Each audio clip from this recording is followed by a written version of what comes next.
Leading with authenticity begins with knowing your who.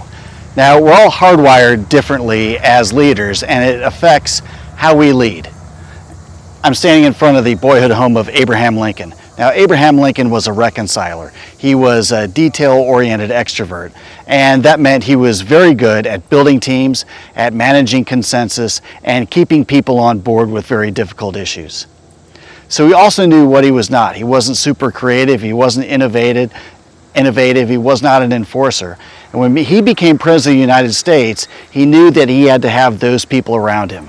So he chose Edwin Stanton as his operator, Salmon Chase, who was a Maverick, and William Seward, who was his pioneer. And later he brought on Ulysses S. Grant, also a Maverick.